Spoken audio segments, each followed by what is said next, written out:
Hello friend, my YouTube channel Shivan story में आप सभी का स्वागत है। आज की कहानी है रहस्यमयी दुल्हन का भाग 9। यदि हमारा पिछला पार्ट आपने नहीं देखा तो हमारे चैनल पे जाकर या डिस्क्रिप्शन पे जाकर पिछला भाग ज़रूर देखें।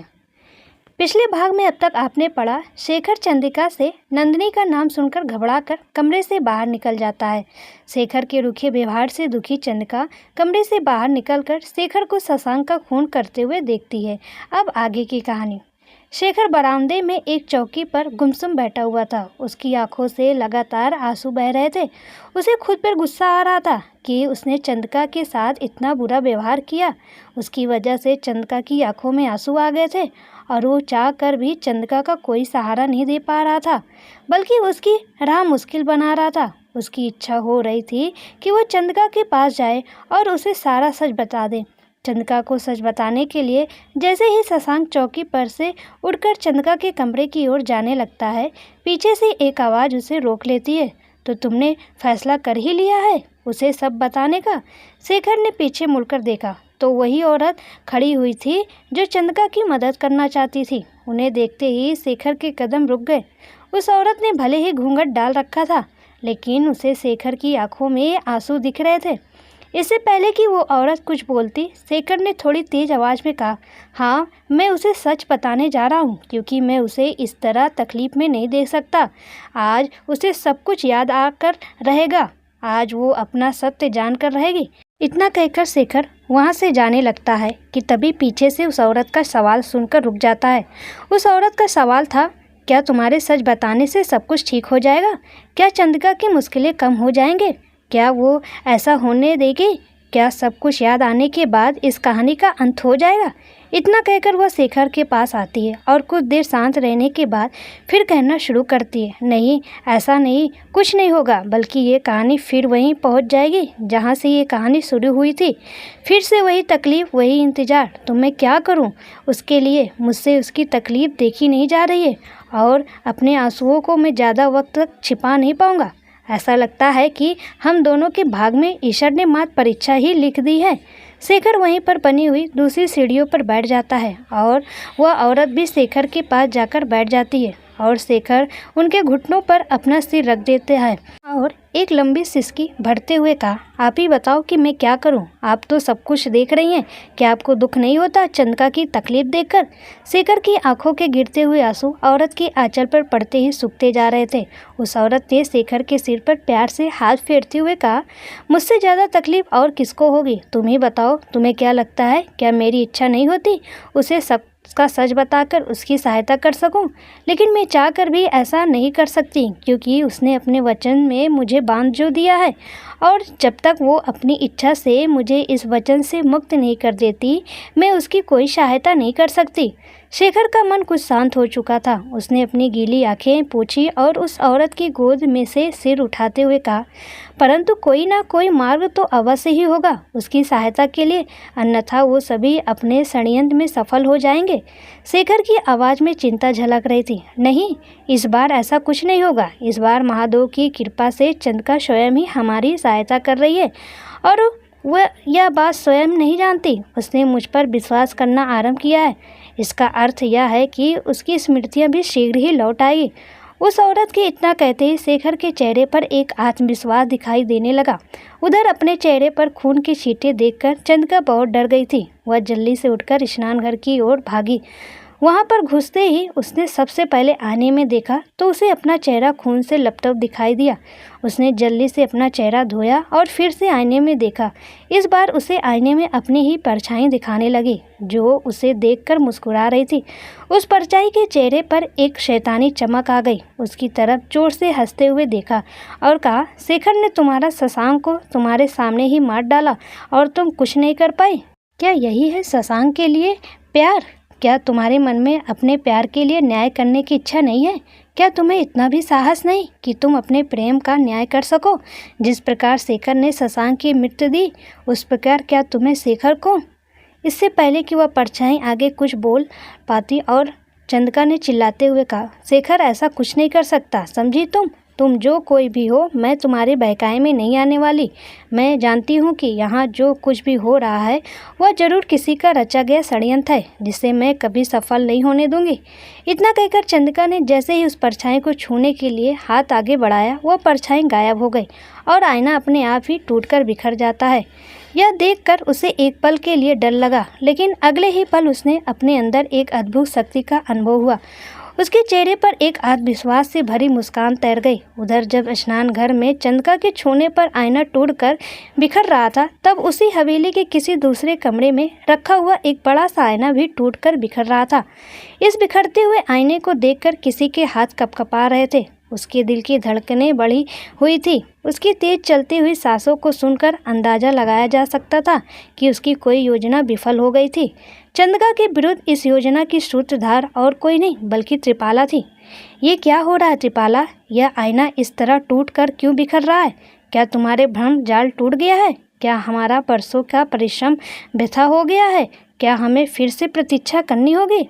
दर्शना एक ही सांस में इतने सवाल पूछती गई कि त्रिपाला को उसे तेज आवाज़ में चुप कराना पड़ा।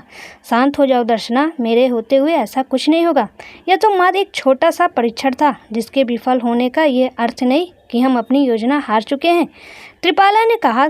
तो दर्शना ने टूटे हुए आईने की ओर देखते हुए कहा कि इसे देखो त्रिपाला और बताओ मुझे कि क्या वास्तव में हमारी योजना संकट में नहीं है? चंद्रिका का बढ़ता हुआ आत्मविश्वास क्या हमें हमारे लक्ष्य से दूर नहीं ले जा रहा है? दर्शना के इस सवाल पर त्रिपाला कुछ देर तक चुप रहने के बाद बोलना शुरू करती है। यह उसका बढ़ता हुआ आत्मविश्वास नहीं बल्कि हमारी योजना में व्यवधान डालने का षड्यंत्र है, और ये सब कोई और नहीं बल्कि सुमित्रा कर रही है। सुमित्रा का नाम सुनकर दर्शना को जैसे झटका लगा हो।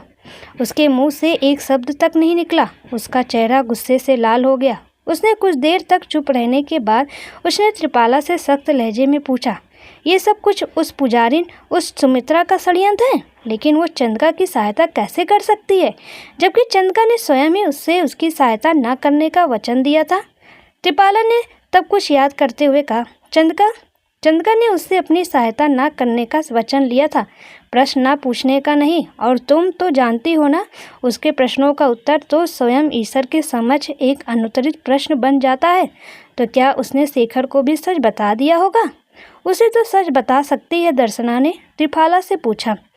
तो उस त्रिपाला में एक आत्मविश्वास के साथ नहीं, उसने अभी तक कुछ ऐसा नहीं किया है, क्योंकि अगर ऐसा कुछ होता तो शेखर हमारी बात कभी ना मानता। तो वो चंद्रिका को सपने में भी तकलीफ नहीं पहुंचा सकता। उसका प्रेम उसे कभी ऐसा करने देता? चंद्रिका के साथ उसका बुरा व्यवहार इस सत्य का प्रमाण है कि शेखर को उसने कुछ भी बताने की कोशिश नहीं की थी।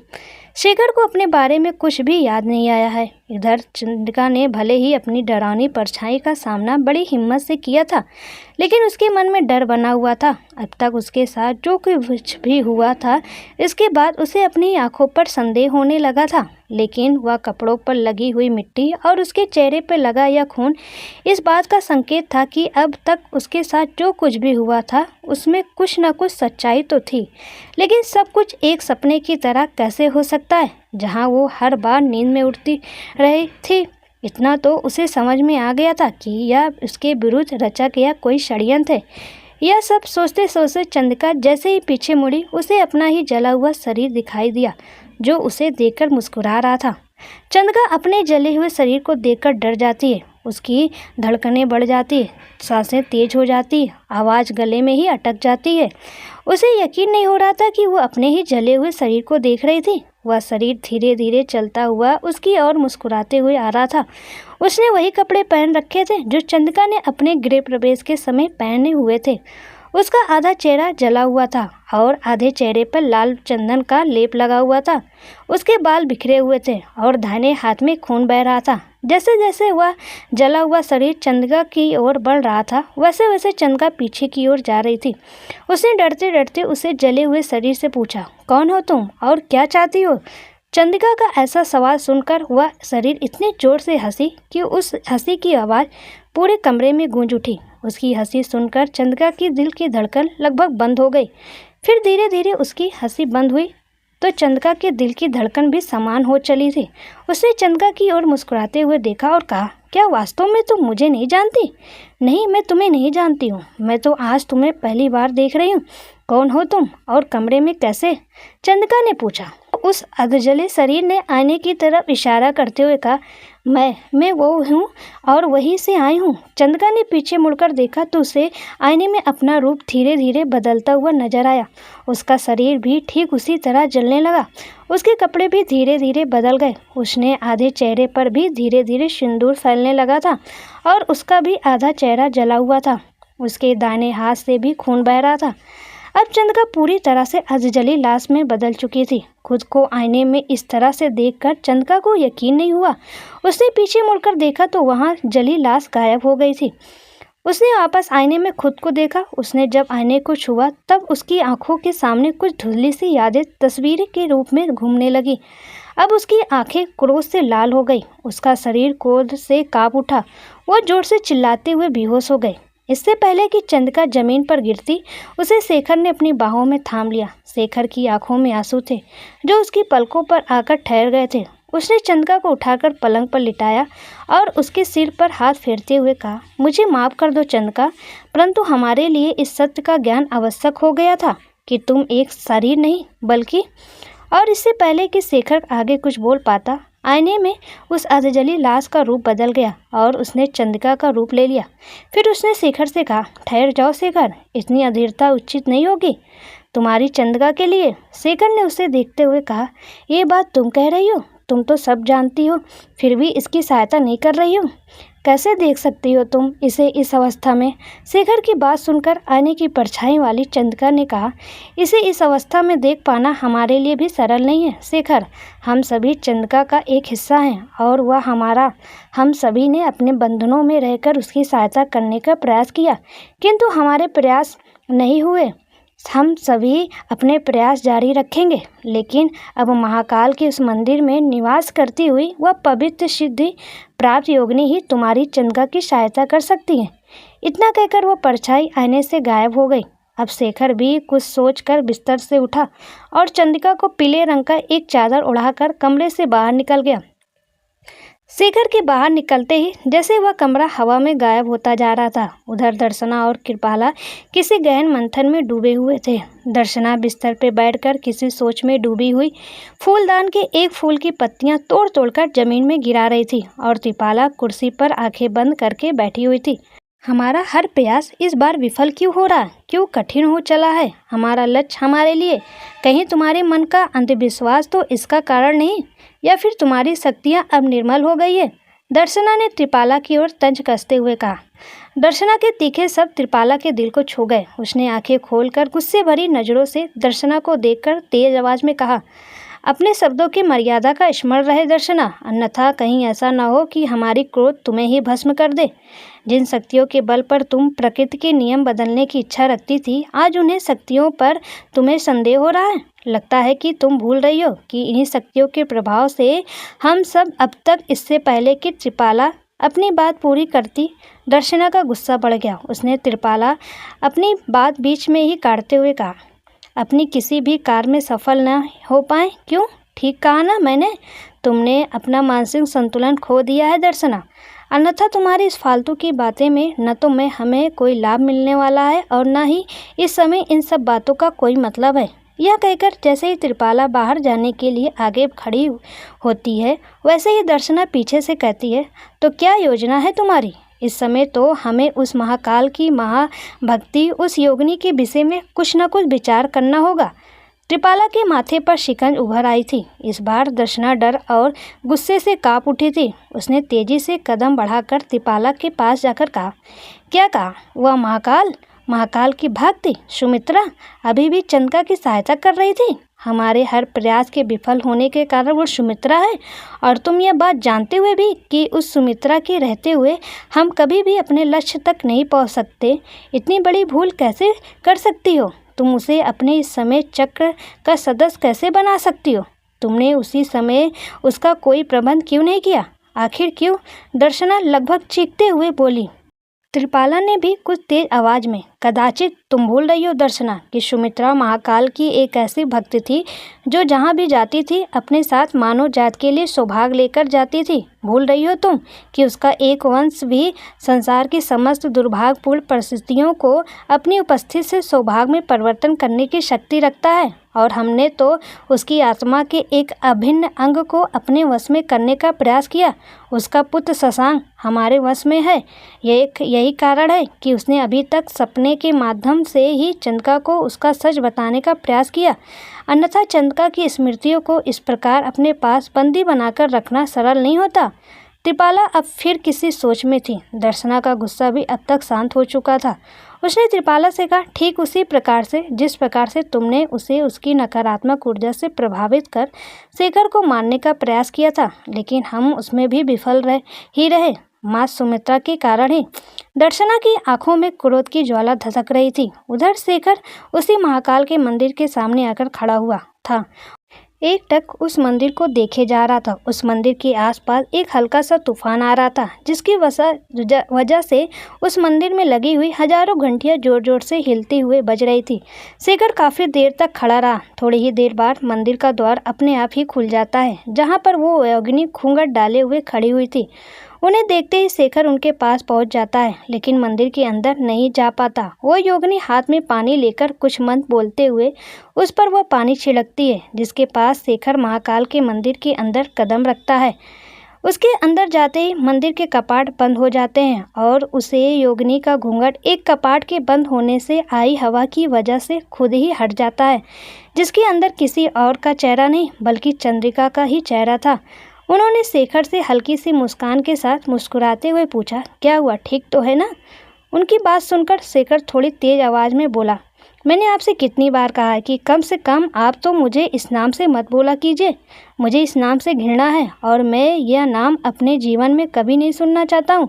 मैं शेखर नहीं हूँ, मैं शेखर के शरीर में शशांक हूँ, आपका पुत्र शशांक, उसी सिद्ध योगिनी महातपस्विनी सुमित्रा का पुत्र, जिसके एक स्वास्थ्य का स्पंदन भी लोगों के सौभाग्य का कारण बन जाती है। मैं उसी महातपस्विनी की आत्मा का अंश हूँ। मैं आपका अंश हूँ माँ। शेखर की माँ दर्शना और उस तंत्रिका से न मेरा कोई संबंध है और न ही उसके लिए मेरे मन में कोई दया शेष है। अब सुमित्रा ने शेखर शरीर में कैद शशांक की बात बहुत शांति से सुनी। शशांक को पता ही नहीं चला कि वो कितनी देर से बोले जा रहा था। तब सुमित्रा ने उसके सिर पर हाथ फेरते हुए कहा, इतना क्रोध में मेरे पुत्र के मन में? शशांक सूर्य के तेज की शीतलता में परिवर्तित करता है, स्वयं ही सूर्य के ताप को धारण नहीं करता था। समस्त संसार सूर्य के बढ़ते हुए ताप के कारण भस्म हो जाएगा। शेखर ने उदास मन से कहा, भस्म तो मेरी चंद्रिका का जीवन किया है। उन लोगों ने उनके स्वार्थ में हमारे जीवन को नष्ट कर दिया है, लेकिन अब मेरे धैर्य की सीमा समाप्त हो चुकी है। जिन महादेव की कृपा से मुझे चंद्रिका का प्रेम प्राप्त हुआ, आज मैं उन्हीं महादेव की सौगंध लेकर कहता हूँ कि उन दोनों की आरंभ किए गए इस खेल को अब मैं शीघ्र ही समाप्त कर दूंगा। अब उन दोनों का कोई कुचक्र मेरे मार्ग को बाधित नहीं कर सकता। सुमित्रा ने महादेव की प्रतिमा के आगे रखी हुई थाली उठाई और उसमें से रोली लेकर शशांक का तिलक किया और उसकी आरती उतारते हुए कहा, अब समय आ गया है कि उन्हें अपने कर्मों का फल प्राप्त होगा। आगे की कहानी अगले पार्ट में देखिएगा।